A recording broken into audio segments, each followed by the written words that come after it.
Assalamualaikum warahmatullahi wabarakatuh. Selamat pagi anak-anak.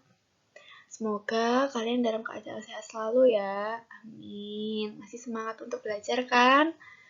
Nah, hari ini kita akan mempelajari tentang sistem reproduksi pada laki-laki dan penyakit pada sistem reproduksi dan upaya pencegahannya.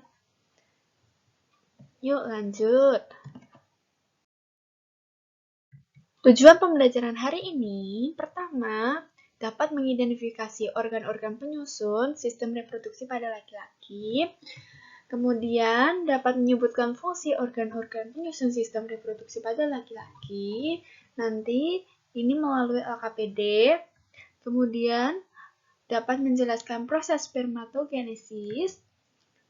Kemudian dapat menjelaskan kelainan dan penyakit pada sistem reproduksi manusia, dan yang terakhir yaitu menjelaskan cara pencegahan penyakit pada sistem reproduksi pada manusia.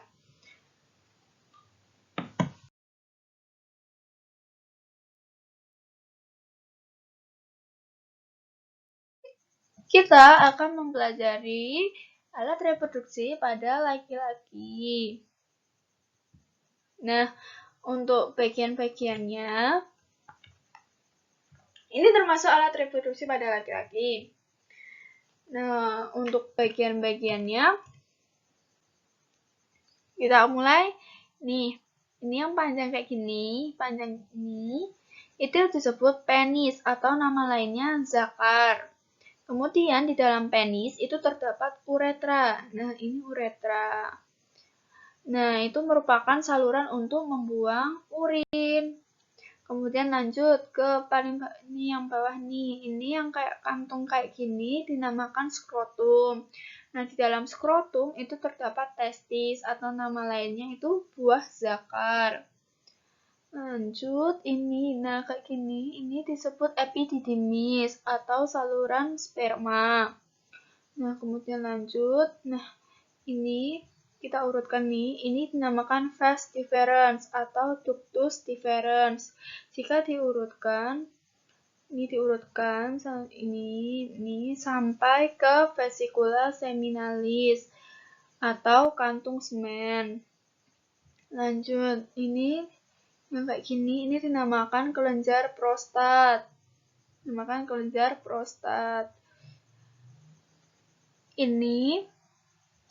bagian kayak gini, ini dinamakan kelenjar Cowper. Kemudian ini yang kecil, ini pendek, ini saluran kecil pendek ini dinamakan saluran ejakulasi. Merupakan saluran pendek yang menghubungkan kantung semen dengan uretra. Jadi saluran ejakulasi itu menghubungkan antara kantung semen atau vesicula seminalis dengan uretra. Nah, bagian-bagian ini nanti dipahami ya anak-anak. Kemudian alat reproduksi dapat dibedakan menjadi alat kelamin luar, dan alat kelamin dalam. Untuk alat kelamin luar itu seperti penis dan skrotum. Kemudian untuk organ kelamin dalam itu ada testis, epididymis, vas deferens, vesicula seminalis, kelenjar Cowper, dan kelenjar prostat.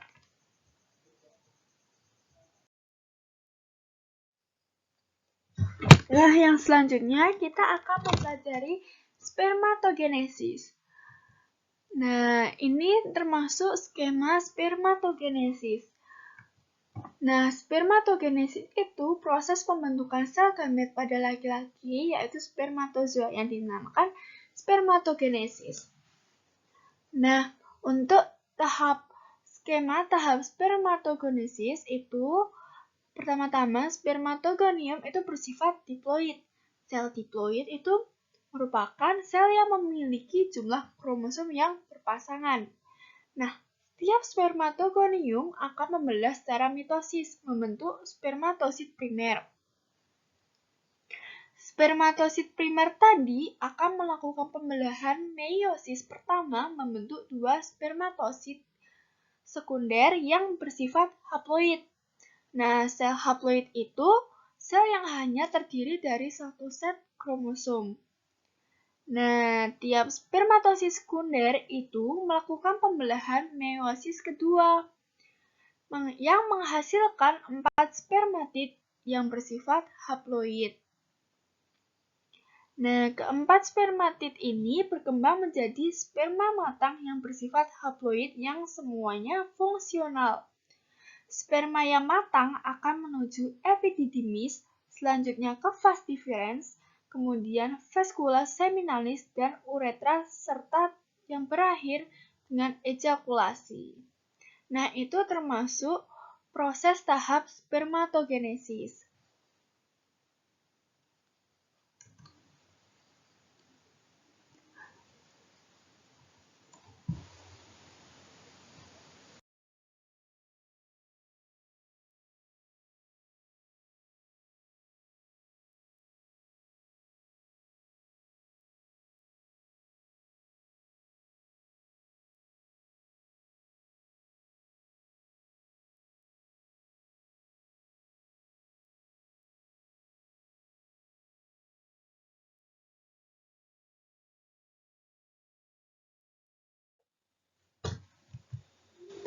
Apa sih hormon yang berperan dalam spermatogenesis ini? Nah, proses pembentukan spermatozoa itu tuh dipengaruhi oleh kerja beberapa hormon yang dihasilkan kelenjar hipofisis, yaitu LH, hormon LH, kemudian ada hormon FSH, dan yang terakhir yaitu ada hormon testosteron.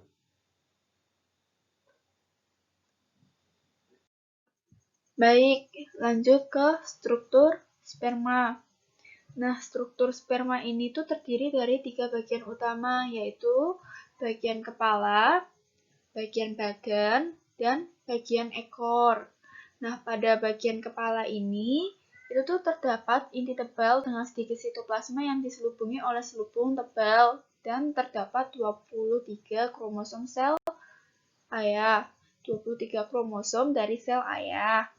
Nah, selubung tebal yang dimaksud adalah akrosom. Nah, fungsinya adalah sebagai pelindung dan menghasilkan enzim. Kemudian, ini pada bagian badan, nah itu terdapat mitokondria yang berbentuk spiral. Nah, berukuran besar. Nah, itu berfungsi sebagai penyedia ATP atau energi untuk pergerakan ekor. Kemudian, ini bagian ekor. Nah, pada bagian ekor sperma yang cukup panjang terdapat aksial filamen pada bagian dalam dan membran plasma di bagian luar yang berfungsi untuk pergerakan sperma.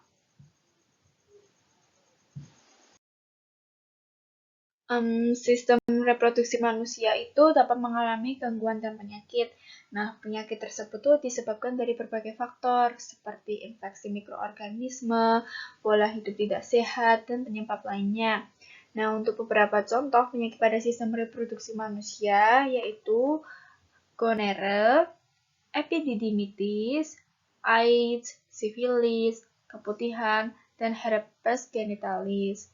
Nah, itu tuh termasuk contoh penyakit pada sistem reproduksi pada manusia.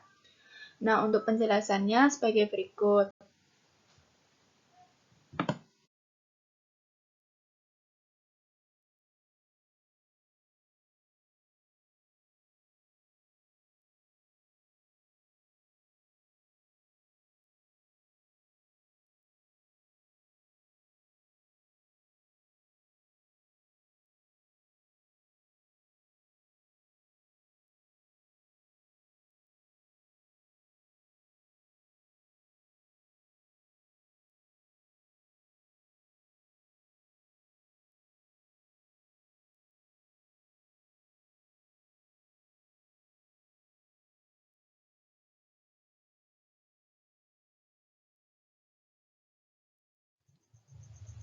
Baik, apakah ada pertanyaan anak-anak? Jika masih bingung, bisa ditanyakan. Selanjutnya yaitu akan mengerjakan LKPD. Terima kasih, selamat belajar anak-anak. Fighting!